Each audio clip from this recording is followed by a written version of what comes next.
Welcome again to Bind EduTech, and this is a continued class in which we will discuss some important questions, subjective questions related from the chapter Should Wizard Hit Mommy? मैंने students को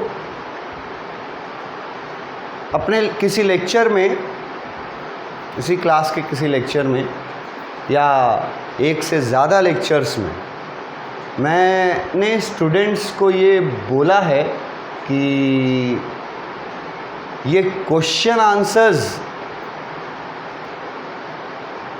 जहाँ तक जा रहा है कि 24 हम लोग पढ़ चुके हैं, ये 25वां क्वेश्चन शुरू करना है हमें, क्वेश्चन नंबर 25। अब इसके पहले सोचो 24 क्वेश्चन हम लोग डील कर चुके हैं और ये अभी और आगे क्वेश्चन ख़त्म नहीं हुआ है, आगे और है अभी इस चैप्टर से रिलेटेड क्वेश्चंस। तो कुछ स्टूडेंट के माइंड में ये बात आ सकता है कि this is too much questions from a single chapter, कि एक चैप्टर से इतना सारा क्वेश्चन ये ज़्यादा है, इतना सारा क्वेश्चन का ज़रूरत नहीं है। 8-10 क्वेश्चन बता दीजिए सर, उसी में से कुछ आ जाएगा, लिख लेंगे। तो वो भी किया जा सकता है, मगर उसमें आपके जो चांसेस हैं, जो प्रोबेबिलिटी है, वो एकदम मिनिमम रहेगा। अब 10 ठो क्वेश्चन बताएं, उसी 10 में से आएगा, इसका कोई प्रोबेबिलिटी नहीं ना है। और मैंने ये भी स्टूडेंट्स को बोला है कि अगर आप कोई चैप्टर, कोई पोएम पढ़ते हैं इंग्लिश का, क्लास 10th से लेकर के 11th 12th, कोई भी स्टोरीज़ है ना, कुछ आर्टिकल्स हैं दोनों बुक में, विस्टाज में और फ्लैमिंगो में, दोनों में जो स्टोरीज़ हैं और जो पोएम्स हैं, तो मार्क्स लाना, उसके बारे में जान करके मार्क्स ले आना और प्रोबेबिलिटी पर चलना, मतलब कि यही क्वेश्चंस अभी तक पूछते आए हैं। जैसे अगर आप देखिएगा ना, जैसे क्वेश्चन बैंक जो होता है, क्वेश्चन बैंक जब आप देखिएगा तो क्वेश्चन बैंक में उस चैप्टर से रिलेटेड पिछले 10 सालों में या 7 सालों में, 8 सालों में इस चैप्टर से रिलेटेड कितने क्वेश्चंस दिए गए हैं, उनको अगर आप एनालाइज़ कीजिएगा, कहीं लिखिएगा कि 2000 मतलब 5-6 साल तक का भी कम से कम, कि 2021 में शुड विज़ार्ड हिट मॉमी से ये क्वेश्चन पूछा था और ये क्वेश्चन पूछा था, इतना मार्क्स का और इतना मार्क्स का। फिर 2020 में फाइनल एग्ज़ाम में कौन सा क्वेश्चन पूछा था इस चैप्टर से और कितने मार्क्स का। फिर 2019 में कौन सा क्वेश्चन पूछा था इस चैप्टर से, कितने मार्क्स का। 2018 में, 2017 में, 2016 तक हम आपको जाने का सलाह देंगे कि 2016 से लेकर के कम से कम वहाँ से लेकर के अभी तक का जो क्वेश्चंस इस चैप्टर से फाइनल एग्ज़ाम्स में पूछे गए हैं, उन क्वेश्चंस का एक लिस्ट आपको बनाना चाहिए चैप्टर वाइज, हर चैप्टर का। एक लिस्ट बना हुआ होना चाहिए कि फाइनल एग्ज़ाम में पिछले 6 सालों में 7 सालों में इस चैप्टर से ये क्वेश्चन पूछा था, इतना मार्क्स का पूछा था। कभी एक पूछा होगा, कभी 2 क्वेश्चन पूछ दिया होगा, कभी शॉर्ट क्वेश्चन में दिया होगा, कभी लॉन्ग क्वेश्चन में दिया होगा। हर साल देखिएगा तो उसमें आपको कहीं कहीं किसी बोर्ड में लगेगा कि कुल मिलाकर के पिछले 7-8 सालों में 7-8 क्वेश्चंस ही हैं, 10 क्वेश्चंस ही हैं जो मिला जुला करके घुमा घुमा करके पूछ रहा है। ये कुछ बोर्ड्स में ये लग सकता है स्टूडेंट को जब ऐसे एनालाइज करेंगे तो, कि कहाँ इतना डीप जा रहा है। हर बार हर साल तो घुमा फिरा करके मतलब 10 ठो क्वेश्चन अगर लिख लें, समझ लें, तो उससे बाहर नहीं जाएगा।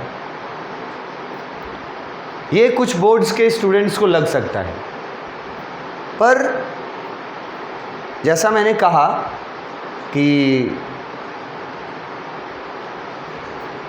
हर टीचर का अपना एक टीचिंग आर्ट होता है, और मेरा जो तरीका है एज अ टीचर, और ज़्यादातर मैं टीचर वर्ड अब मैं ज़्यादा यूज़ नहीं करना चाहता। अब मैं समझता हूँ कि अब हम लोग ना बस गाइड करने वाले लोग हैं आप लोगों को। टीचर्स से अच्छा अब आप लोग हम लोग को गाइड करने वाले लोगों की कैटेगरी में रखते हैं, और अच्छा भी है।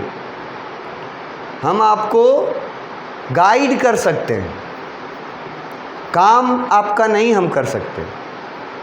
आपको घोल के कोई चैप्टर, उसका एक्सप्लेनेशन, क्वेश्चन आंसर्स घोल के पिलाने का काम हम नहीं कर सकते हैं।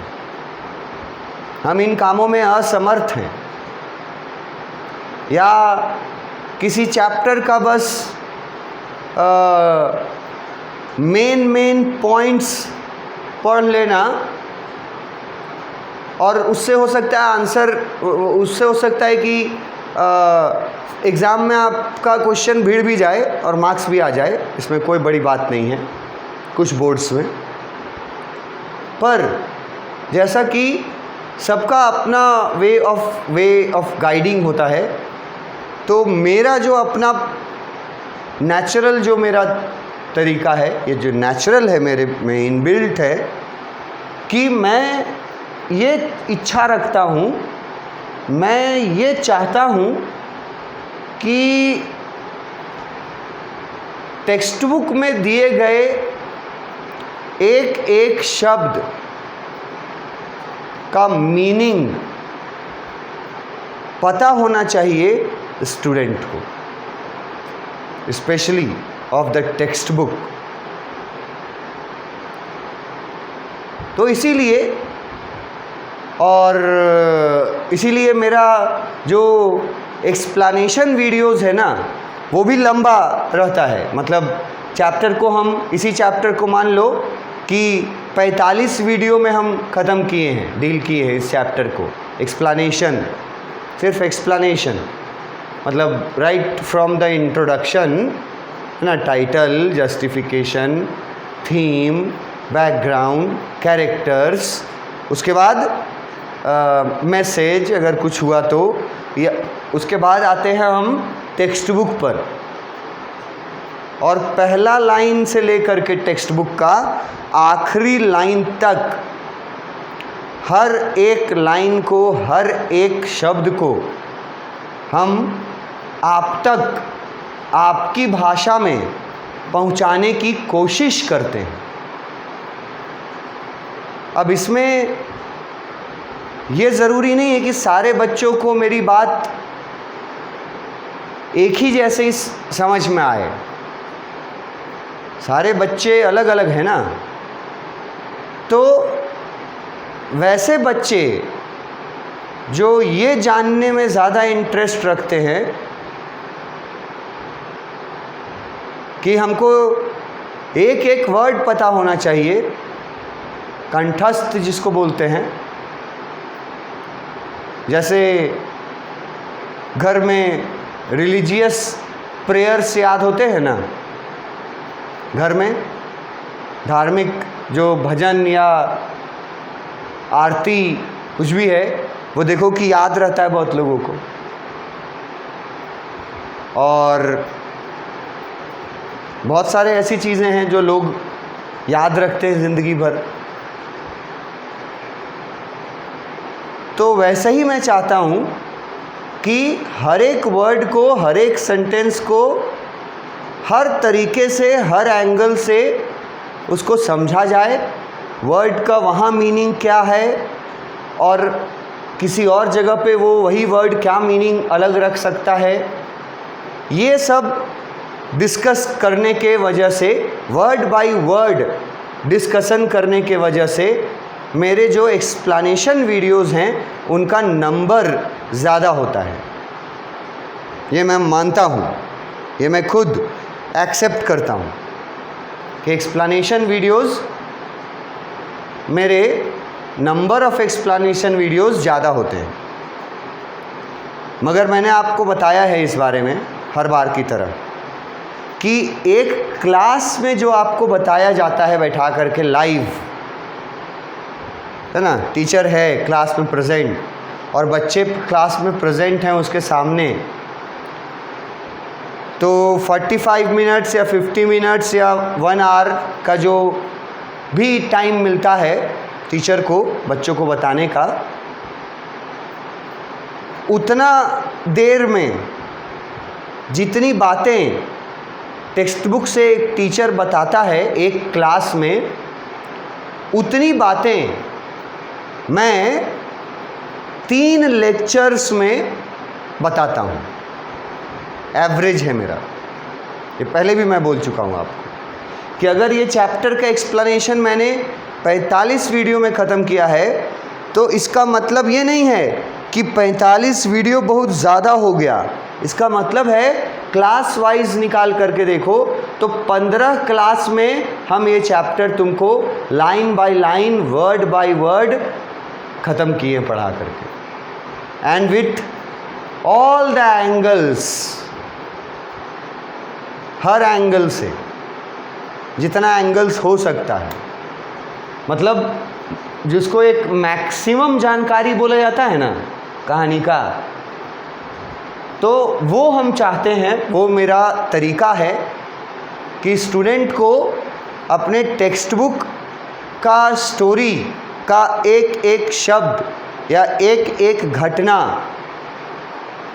वैसे ही याद होना चाहिए जैसे कोई रिलीजियस प्रेयर याद रहता है किसी को, या स्कूल में जो मॉर्निंग प्रेयर्स कराए जाते थे, 5-6 प्रेयर्स थे, हर दिन अलग अलग प्रेयर्स होता था, कहीं कहीं कॉमन प्रेयर्स भी होते हैं।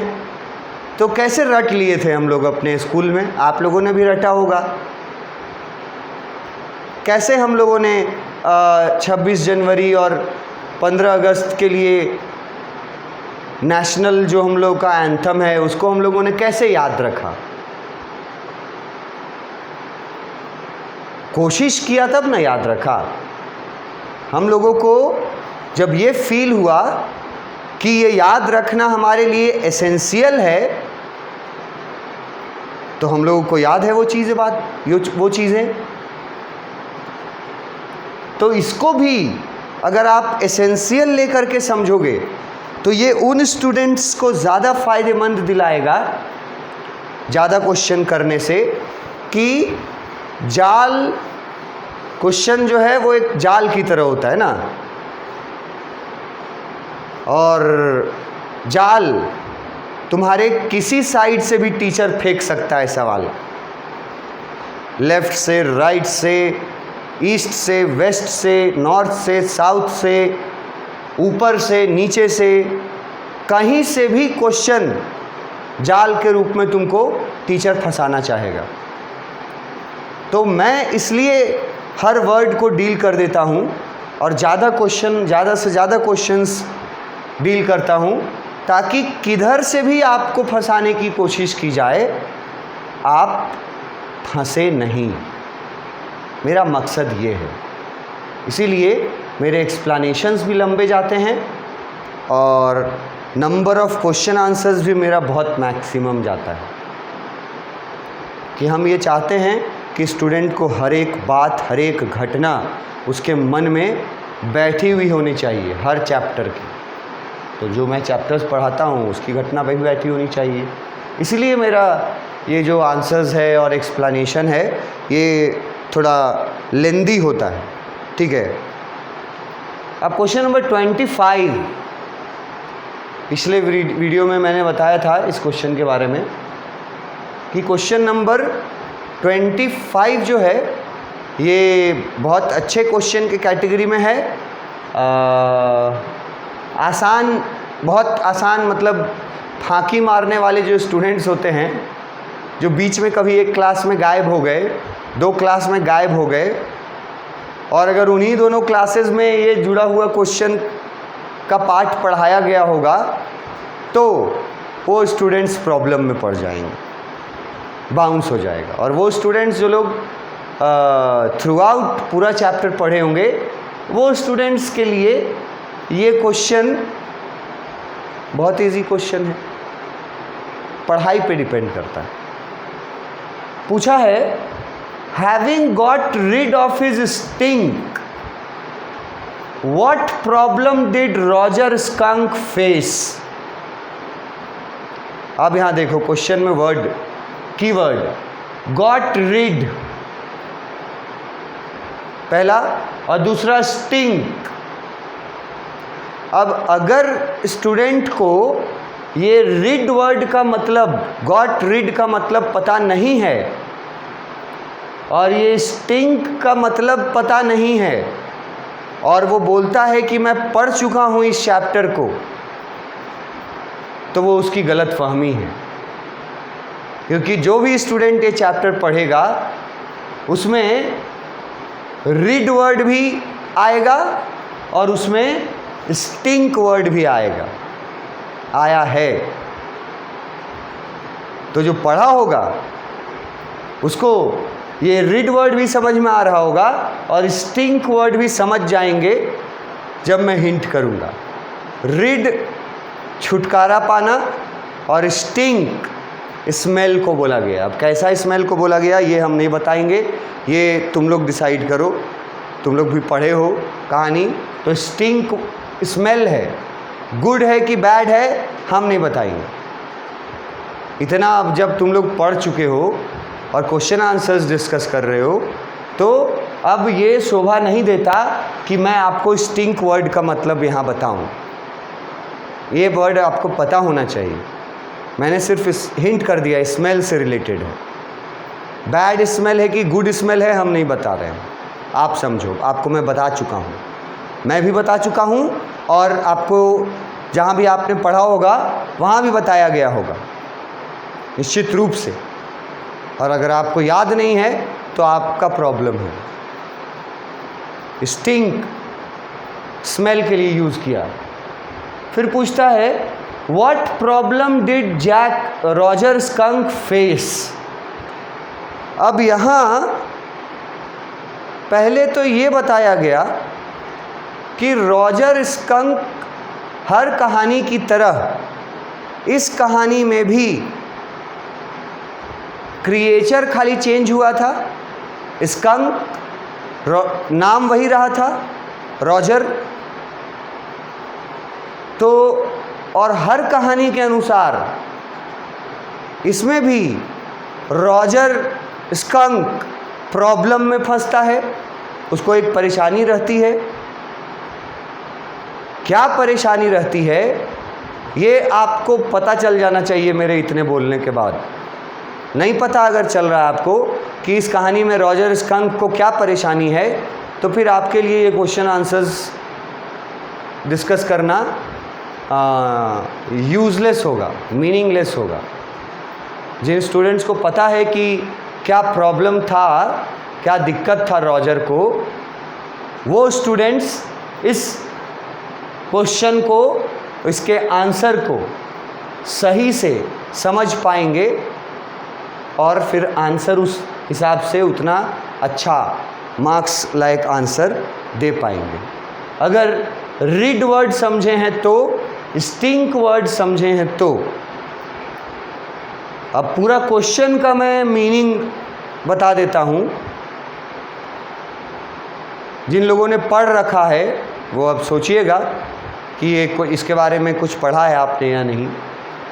बोला जा रहा है कि रॉजर, इस कहानी में रॉजर स्कंक का जो प्रॉब्लम था उससे उसको छुटकारा मिल गया। ठीक है, प्रॉब्लम सॉल्व हो गया।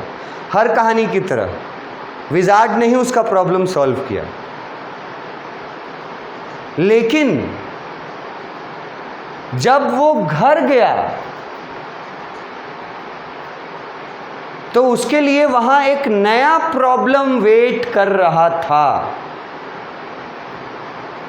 यहां भी एक प्रॉब्लम से छुटकारा पा लिया वो, जैसा हर कहानी में होता था, लेकिन चेंज क्या हुआ कि इस कहानी में रॉजर जब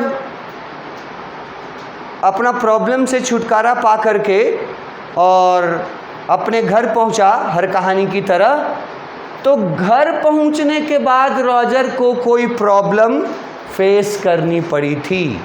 और आपसे पूछा जा रहा है कि घर पहुंच करके रॉजर को कौन सी प्रॉब्लम फेस करनी पड़ी थी। कहानी में जो मेन प्रॉब्लम था वो तो सॉल्व हो गया था उसका, लेकिन जब वो घर पहुंचा तो फिर से एक प्रॉब्लम में पड़ गया। तो घर पहुंचने पर कौन सा प्रॉब्लम में पड़ा, ये आपको इस क्वेश्चन में पूछ रहा है। अब इसके बारे में सोचिए, जो लोग क्वेश्चन पढ़े हैं, जो लोग चैप्टर पढ़े हैं, कि उसका कौन सा प्रॉब्लम सॉल्व हो गया और जब घर पहुंचा तो फिर नया प्रॉब्लम कौन सा क्रिएट हुआ उसके लिए। ये आपके सोचने के लिए छोड़ देते हैं। नेक्स्ट क्लास में हम इसका आंसर आपके साथ डिस्कस करेंगे। Thank you.